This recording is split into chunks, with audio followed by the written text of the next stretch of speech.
Je me suis battue pendant 13 ans.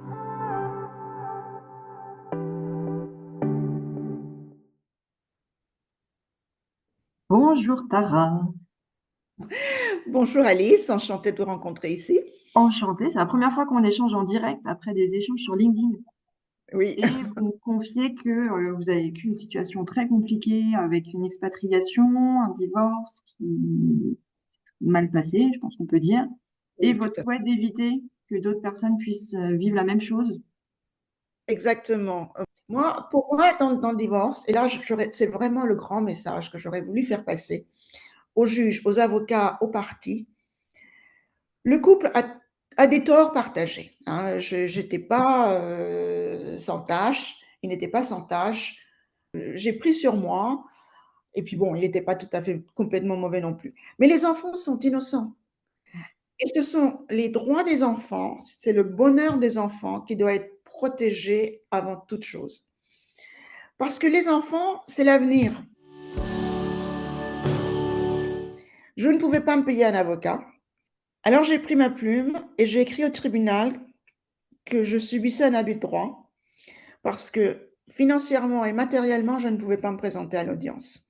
Lorsque vous êtes à l'étranger, et c'était en 2011, lorsque j'ai appelé des avocats à Paris, beaucoup m'ont quasiment presque raccroché au nez, en me disant, dès que vous appelez, on me dit, OK, prenez rendez-vous. J'ai dit, oui, mais moi, je ne peux pas prendre de rendez-vous. On le fait pas par téléphone, mais je ne peux pas être présente. Je ne pouvais pas laisser mes enfants seuls et aller à Paris. C'est un rendez-vous sur place, quoi. Ils voulaient tous un rendez-vous sur place. Et quand je disais non, on me disait, ben non, les procédures sont longues. Tout ce que je veux, c'est de pouvoir couper le plus vite possible pour aller me consacrer à ce qui me plaît. Je l'ai laissé tomber et puis on m'a dit non, non, non, il faut faire appel, il faut faire appel. La même avocate a lancé l'appel et je lui ai dit, écoutez, ce que je veux, c'est que vous fassiez avancer vite parce qu'elle avait fait traîner. Et faire traîner, c'est là où vous me lisez peut-être dans les médias sociaux. Je suis tellement blessée par ces demandes de renvoi que vous ne pouvez pas vous imaginer. Ça m'a coûté ma vie, ça m'a coûté mes relations avec mes enfants parce que je ne pouvais pas me consacrer de la même façon à elles que j'aurais souhaité parce que je travaillais sur le dossier. L'avocat faisait un demande. J'ai eu 5 demandes d'envoi, je crois, avec des avocats différents. Ça a compliqué mes relations avec mes parents parce que je ne pouvais pas non plus me consacrer à eux. Enfin, c'est un bouleversement total de ma vie privée, professionnelle, familiale et tout, qui a fait que c'est toujours pas terminé. On en est encore dans la phase de la liquidation. Ok, donc on a déjà 6 ans de procédure de divorce. Et Avec après, la... c'est le partage des biens. Je crois que j'ai complètement perdu toute confiance en mes avocats. Mais Non, moi, bon, c'est la bon. première, elle a vraiment mis un chiffre comme ça, hein. Oh, je me souviens pas dans le détail, mais ça m'a paru totalement farfelu. Je dis, mais il faut quand Ouais. même, il faut faire un calcul pour savoir comment on arrive J'aimerais à ce bien, chiffre. je ne sais pas si vous avez encore en tête combien elle avait demandé, combien vous avez eu en première instance et puis en appel J'ai demandé 300 000 et j'ai eu 60. et en appel. J'ai eu 200 000. Ouais. Rien que C'est ça plus pour voir de 60 à 200 les 000. valeurs qui n'ont rien à voir. Mm. Ils acceptent, malgré mon opposition, un chèque simplement de la prestation compensatoire. Moralité, je n'ai jamais été payée ni des dommages et intérêts, ni des frais d'éducation, ni des intérêts de retard. J'ai mené ces procédures. Aucun de mes avocats n'a suggéré la moindre stratégie. C'est moi qui ai porté ce dossier sur le dos. J'ai pris de l'écart, hein. Pendant longtemps, je me suis pas. J'ai du mal à pas réagir. Personne ne vous avait dit, alors voilà ce qu'on peut attendre, voilà fourchette haute, fourchette basse, on a tel point où on est dans une marge de négociation acceptable. Là, on n'a pas intérêt à accepter parce que très probablement qu'un juge irait au-dessus. Devant le notaire en liquidation, j'ai dit je veux plus d'avocat. Je n'ai pas ressenti la moindre empathie, Hmm. le moindre support. Intérêt. Ouais. Surtout, soyez avocat et soyez bon et exercez avec conscience de l'impact que vous avez sur la vie des gens et faites en sorte que cet impact, ce soit un impact positif. En contact avec vous, c'est que vous avez cette volonté de défendre votre client sans être une rapace.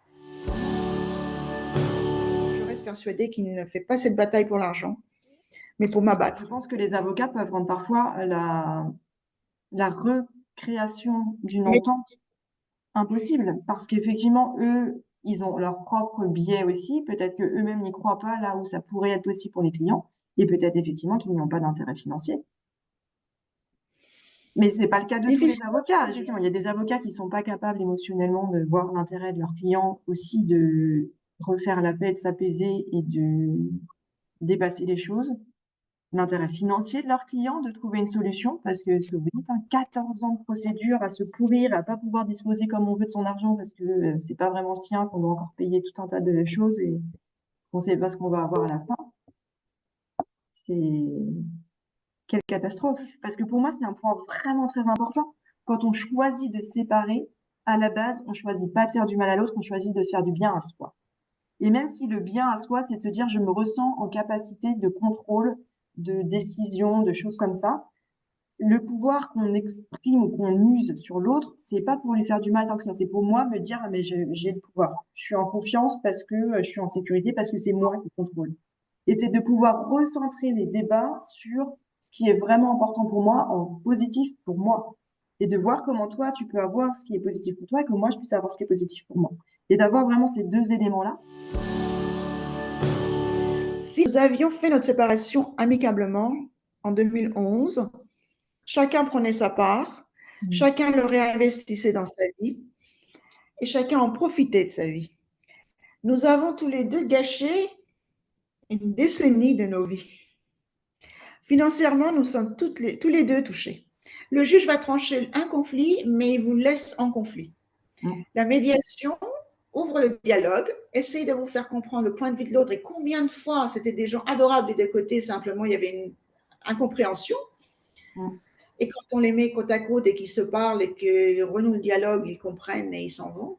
Alors que ça, le juge n'a pas le temps de le faire. Il ne peut pas. Médiation autant que possible. Si vous allez voir un avocat et qui vous propose des modalités agressives, posez-vous la question. Ce n'est pas dans votre intérêt, c'est dans son intérêt, parce que faire prolonger la procédure, ça vous coûte, pas que financièrement, et ça rapporte à l'avocat. Quel conseil ou quelle recommandation vous pourriez faire? Mon premier conseil aux femmes, c'est de ne jamais vous arrêter de travailler. Au niveau du choix de l'avocat, c'est très difficile.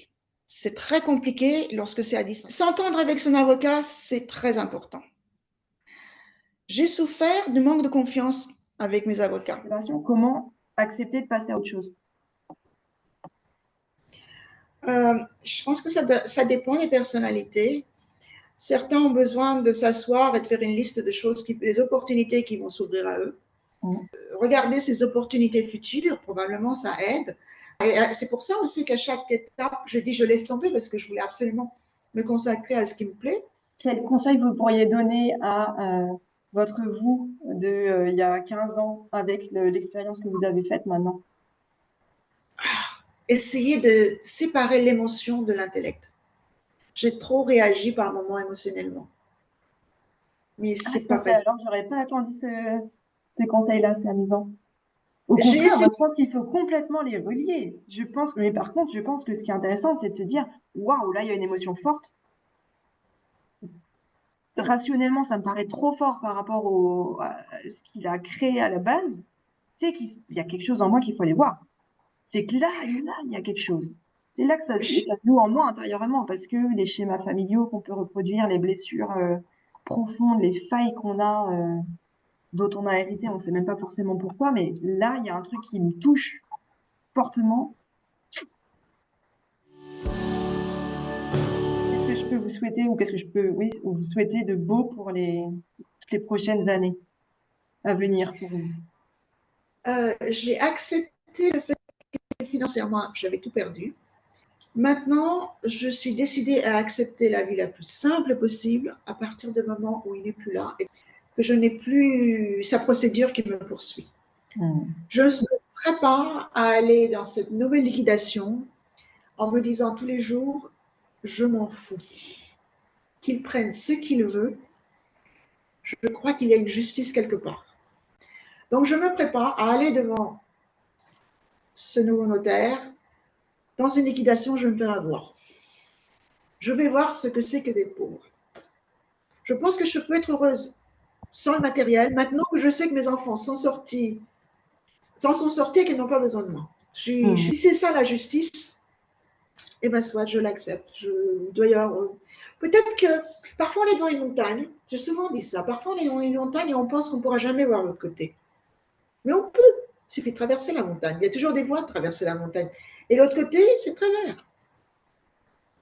Voilà où je suis. J'attends de voir cette montagne partir. Alors, je vous souhaite ça de tout cœur, de pouvoir être pleinement heureuse avec une vie intérieure très riche, indépendamment des circonstances de richesse extérieure et matérielle, et puis de pouvoir complètement passer cette page-là. Merci beaucoup pour votre témoignage. Je pense que c'est Merci. vraiment très utile de pouvoir se rendre compte de ce que ça peut être un divorce et que c'est possible d'éviter que ce soit ça et d'éviter de gâcher 13 ans et beaucoup d'argent. Même si, bon, parfois, il faut un détour de 13 ans pour pouvoir se rendre compte de certaines choses que c'est possible. J'espère à tout le monde de ne pas en avoir pour autant. Le plus rapidement possible, c'est le mieux. Merci beaucoup et encore une fois, tout le meilleur pour la suite. Merci à vous. Au revoir, Tara.